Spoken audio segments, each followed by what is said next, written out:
Hello everyone, welcome back to my channel. आज हम start कर रहे हैं class 10th life process chapter से डाइजेस्टिव सिस्टम इन ह्यूमन। तो देखो, सबसे पहले हम स्टार्ट करते हैं इसको। पहले हम देख लेते हैं ये डायग्राम। अब हम इसको स्टार्ट करते हैं कि digestive system in human being में कैसे होता है, क्या प्रोसेस होती है, क्या फंक्शनिंग होती है। तो स्टार्ट करते हैं। सबसे पहले देखो, ये आप देख रहे हो माउथ है, ठीक है। यहाँ पे क्या है, एक फूड पार्टिकल है। फूड पार्टिकल को जब वो अपने अंदर मुंह के अंदर एंटर करवाता है, माउथ के अंदर एंटर होता है, तो यहाँ पे प्रेजेंट होते हैं टिथ। टिथ क्या काम करता है कि जो भी हमारा फूड पार्टिकल होता है उसको स्मॉल स्मॉल पार्ट में कन्वर्ट कर देता है, ठीक है, स्मॉल पार्टिकल में कन्वर्ट कर देता है। यहाँ पे प्रेजेंट होता है टिथ के बाद टंग। टंग क्या करता है, उसको रोटेट करने में हेल्प करता है और टेस्ट करने में हेल्प करता है। फिर आता है हमारा पैराटोइड ग्लैंड। पैराटोइड ग्लैंड जो होता है, इसके अंदर हमारा सैलिवरी ग्लैंड भी आता है। और जो सैलिवरी ग्लैंड होता है वो क्या प्रोड्यूस करता है, सलाइवा। वो सलाइवा प्रोड्यूस करता है। और सलाइवा किस चीज में हेल्प करता है, जो हमारा खाना होता है उस, जैसे हम जो खाना लेते हैं वो हम किस फॉर्म में लेते हैं, स्टार्च की फॉर्म में लेते हैं। तो जो हमारा स्टार्च होता है उसको क्या करता है, ब्रेक डाउन करता है और वो ग्लूकोज में उसको कन्वर्ट कर देता है, ठीक है, उसको ग्लूकोज में तोड़ देता है। उसके बाद आता है हमारा फेरेनेक्स। फेरेनेक्स क्या होता है, ये एक ना कॉमन पाथवे होता है हमारा नेजल कैविटी और माउथ का। तो ये क्या करता है, ये हमारा जो खाना होता है ना उसको स्वेलिंग करके ये उसको ओइसोफेगस में पहुंचा देता है। जब ये ओइसोफेगस में पहुंचा देता है, जैसे आपने देखा होगा ना कि हमारा एक होता है फूड पाइप और एक होता है विंड पाइप। तो यहाँ पे क्या होता है, आपने देखा होगा दोनों ही सेम पाथवे होता है इनका। तो जो हमारा एक ढक्कन होता है जो कि हमारा लगा होता है हमेशा, ये फूड पाइप पे हमेशा लगा हुआ होता है, क्योंकि हम हमेशा सांस लेते हैं, हम पूरा टाइम खाना नहीं खाते हैं। पर जब हम खाना खाते हैं तो जो ये हमारा ढक्कन होता है ये यहाँ से उठ करके इस पे आ जाता है, हमारे एपिग्लोटिस पे, सॉरी, हमारा आता है ये विंड पाइप पे। तो जो ये एपिग्लोटिस होता है ये यहाँ पे आ जाता है और हमारा यहाँ से खाना पास हो जाता है। पर जब हम खाना खाते हैं तो उस टाइम पर हम सांस नहीं ले पाते, क्योंकि जो हमारा ढक्कन होता है वो एपिग्लोटिस, वो ये विंड पाइप को कवर कर देता है, ठीक है। तो यहाँ पे क्या होता है, जो फेरेनेक्स होता है ये कॉमन पाथवे होता है हमारा नेजल कैविटी और माउथ का, और यहाँ से फिर वो खाने को एंटर करवाता है हमारे ओइसोफेगस में। ओइसोफेगस में क्या होता है कि यहाँ पे ना एक मूवमेंट होती है इस टाइप से, जब वो हमारा खाने को नीचे की तरफ लेकर के जाता है। कॉमन मतलब जो उसका ये पहला पाथवे होता है ना, जो ये स्टोमक तक लेकर के जाता है खाने को, तो यहाँ पे एक पाथवे होता है, जैसे मान लो मैंने खाना खाया और यहाँ से इस टाइप से ये ऐसे करके आ रहा होता है। तो जैसे मान लो यहाँ पे खाना खाया, यहाँ पे इतना इंगल्फ हुआ, फिर उसके बाद वो नीचे इस टाइप से फिर से वो सेम पोजीशन पे आ गया। तो जो ये वाली मूवमेंट होती है ना, इसको हम बोलते हैं पेरिस्टेलिक मूवमेंट। पेरिस्टेलिक मूवमेंट होती है ये, ठीक है। इस मूवमेंट को, जो कि ओइसोफेगस से हमारा खाना स्टोमक तक आता है, तो इस मूवमेंट को हम बोलते हैं पेरिस्टेलिक मूवमेंट। अब क्या होता है, जब खाना हमारे स्टोमक के अंदर आ जाता है तो यहाँ पे हमारे कुछ एंजाइम्स प्रोड्यूस होते हैं, जिसको बोलते हैं हम गैस्ट्रिक जूस। इसको बोलते हैं हम गैस्ट्रिक जूस। अब जो गैस्ट्रिक जूस होते हैं वो किस चीज में हेल्प करते हैं, पहले तो देखो, गैस्ट्रिक जूस जो होते हैं वो 3 टाइप्स के होते हैं। एक होता है HCl, फिर होता है हमारा पेप्सिन, और एक होता है हमारा म्यूकस। तो अब पहले देख लेते हैं HCl का क्या काम होता है। HCl को हम बोलते हैं हाइड्रोक्लोरिक एसिड। क्या बोलते हैं इसको, हाइड्रोक्लोरिक एसिड। ये क्या काम करता है, जो हमारा खाना आता है, मतलब जो हमारा ओइसोफेगस से खाना हमारे स्टोमक के अंदर आया है, उसके अंदर बैक्टीरिया या फिर कोई जर्म्स होगा तो उसको किल करने में हेल्प करता है ये हाइड्रोक्लोरिक एसिड। और ये एक एसिडिक मीडियम बना देता है, एसिडिफाइंग मीडियम बना देता है। फिर उसके बाद क्या होता है, जो पेप्सिन होता है वो डाइजेस्ट करता है हमारे प्रोटीन को। ये प्रोटीन को क्या कर देता है, डाइजेस्ट करता है। फिर आता है हमारा म्यूकस। म्यूकस का क्या काम होता है, ये ना जो हमारा स्टोमक होता है, ऐसे ही जो हमारा स्टोमक होता है यहाँ पे ना एक इस टाइप से लाइनिंग बना लेता है, ताकि जो HCl है ना, HCl जो एसिडिक मीडियम क्रिएट कर रहा है, उससे हमारे स्टोमक पे कोई भी इफेक्ट या फिर कोई भी दिक्कत ना हो। तो यहाँ पे एक प्रिवेंशन का या फिर एक सुरक्षा कवच की तरह काम करता है ये, सुरक्षा कवच की तरह काम करता है ये हमारा म्यूकस। तो म्यूकस यहाँ पे जो हमारे स्टोमक होता है, यहाँ पे एक लाइनिंग की तरह ऐसे ही यहाँ पे पूरे में लग जाता है, ताकि जो हमारा एसिडिफाइंग मीडियम बना है वहां पे ये उसको प्रिवेंट कर सके।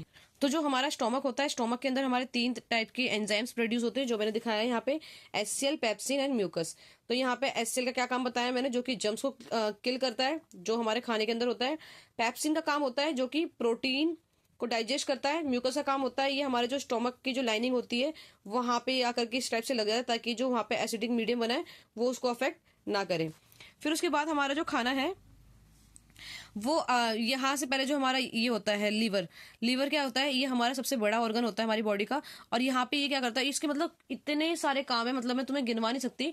पर अभी हम जो यहाँ पे मेन फोकस करेंगे वो करेंगे डाइजेशन का, जो उस पे फंक्शन, जो उसका डाइजेशन का फंक्शन है वो क्या करता है। इसके अंदर होता है बाइल जूस स्टोर होता है। अब बाइल जूस, जैसे मान लो हमने कोई भी खाना खा रहे हैं, ठीक है, तो खाना खाने के टाइम पे क्या होता है कि उसमें ऑयल वगैरह प्रेजेंट होते हैं, तो जो ये गॉल ब्लेडर होता है ये स्टोर करता है हमारे बाइल को। और ये जितना भी फैट होता है उसको ब्रेक डाउन करता है, मतलब स्मॉल स्मॉल पार्टिकल में तोड़ने में हेल्प करता है। ठीक है, तो अब यहाँ पे क्या होता है, यहाँ पर ये बाइल जूस को प्रोड्यूस करता है, ये बाइल जूस को प्रोड्यूस करता है।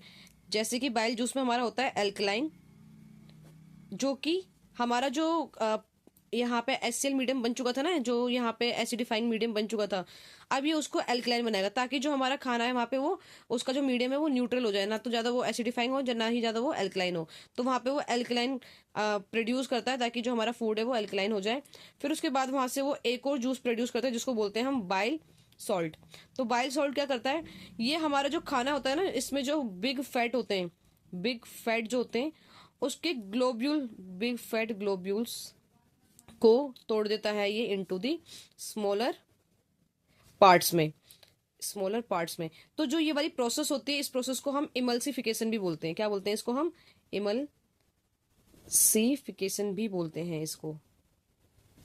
ठीक है, तो अगर इमल्सिफिकेशन क्या होता है, जो हमारे बड़े बड़े फैट ग्लोब्यूल्स होते हैं उसको हम इनटू स्मॉलर पार्टिकल्स में जो हम तोड़ देते हैं उसको हम बोलते हैं इमल्सिफिकेशन।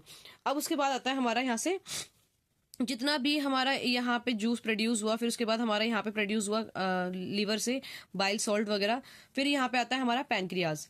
तो पैनक्रियाज से भी क्या होता है कि हमारे जूस प्रोड्यूस होते हैं, जैसे कि हमारा हो गया यहाँ पे pancreatic, pancreatic amylase, pancreatic amylase, lipase, lipase, और हो गया हमारा ट्रिप्सिन, ट्रिप्सिन। तो देखो यहाँ पे जो पैनक्रियाटिक अमाइलेज होता है, पैनक्रियाटिक अमाइलेज का क्या काम होता है, जो हमारे पास कार्बोहाइड्रेट होता है, मतलब जो हमने खाना, जैसे मान लो चावल खाया या फिर आलू या गेहूं की रोटी, तो इनके अंदर या शुगर कुछ भी, तो उसके अंदर क्या होता है, कार्बोहाइड्रेट होता है। तो वो क्या करता है, जो स्टार्च होता है, कार्बोहाइड्रेट इट मीन्स के स्टार्च को वो किस में कन्वर्ट कर देता है, ग्लूकोज में तोड़ देता है। तो ये काम होता है पैनक्रियाटिक लाइपेज, पैनक्रियाटिक अमाइलेज का।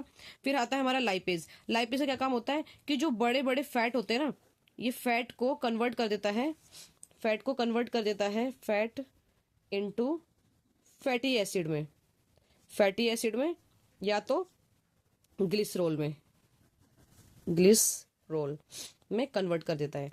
ठीक है, अब उसके बाद क्या आता है हमारा, यहाँ से अभी हमारा गॉल ब्लैडर से हमारा जूस प्रोड्यूस हो गया, स्टोमक से प्रोड्यूस हो गया, पैनक्रियास से प्रोड्यूस हो गया। अब आता है हमारा ड्यूडेनम। ड्यूडेनम हमारा ना ये स्मॉल इंटेस्टाइन का एक छोटा सा पार्ट होता है, जो कि क्या करता है, हमारा जितने भी जूस वगैरह जो यहाँ से प्रोड्यूस होते हैं ये सारा कहाँ भेज देता है, ये स्मॉल इंटेस्टाइन में भेज देता है। अब स्मॉल इंटेस्टाइन के अंदर क्या होता है, हमारा एब्जॉर्प्शन का पार्ट। यहाँ पे जो हमारा स्मॉल इंटेस्टाइन है, यहाँ पे क्या होता है, यहाँ पर जितना भी हमारा एब्जॉर्प्शन होता है यहाँ पे स्टार्ट हो जाता है। जैसे आपने देखा अभी यहाँ से बाइल जूस प्रोड्यूस हुआ जिसने हमारे फैट को तोड़ दिया, ठीक है, छोटे छोटे पार्टिकल्स में। यहाँ से हमारे गैस्ट्रिक जूस प्रोड्यूस हुआ था जिसने एचसीएल मीडियम बनाया था, एसिडिक मीडियम बनाया था, ठीक है।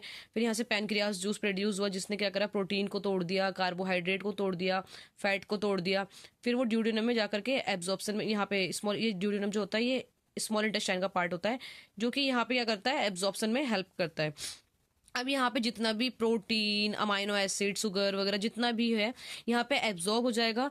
और जितना जो यहाँ पे इसके ना ये पार्ट होते हैं, जैसे ये इलियम हो गया और जेजुनम वाला जो पार्ट होते हैं, ये क्या करते हैं, जितना भी हमारा एब्जॉर्प्शन हो जाएगा ना, उसमें से जितना भी जूस निकलेगा वो जूस हमारा चले जाएगा ब्लड स्ट्रीम में। कहाँ चले जाएगा, ब्लड स्ट्रीम में चले जाएगा। अब उसके बाद जो आता है हमारा जितना जो फूड होता है वो यहाँ पे आता है लार्ज इंटेस्टाइन में। पहले यहाँ पे देख लेते हैं अपेंडिक्स। अपेंडिक्स का क्या काम होता है, जितने भी बेनिफिशियल बेनिफिशियल बेनिफिशियल बैक्टीरिया जो होते हैं ये इसको स्टोर कर देता है। ये स्टोरेज होता है, मतलब कि स्टोर हाउस होता है ये हमारा, store house of beneficial bacteria. मतलब जब भी अगर मान लो जैसे हमारे, आपने कभी नोटिस किया होगा ना, जैसे डायरिया वगैरह या फिर जो भी होता है, तो उसके लिए जब हमारे पास बैक्टीरिया, बेनिफिशियल बैक्टीरिया जो होते हैं यहाँ से वो उसको यूज करता है और उसमें हेल्प करता है, हमारे जैसे कोई भी डिजीज होता है, डायरिया वगैरह, इन सब में हेल्प करता है। अब यहाँ पे क्या होता है, जो हमारा जितना फूड जो था एब्जॉर्ब जो हो चुका है वो ब्लड स्ट्रीम में जा चुका है। अब उसके बाद वो यहाँ से आता है। अब यहाँ पे क्या होता है, छोटी छोटी विलाई प्रेजेंट होती हैं।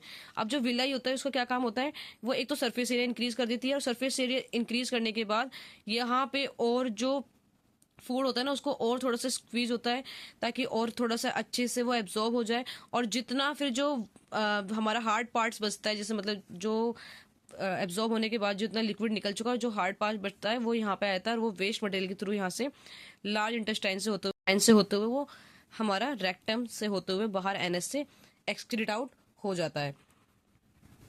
तो ये था हमारा digestive system in human being.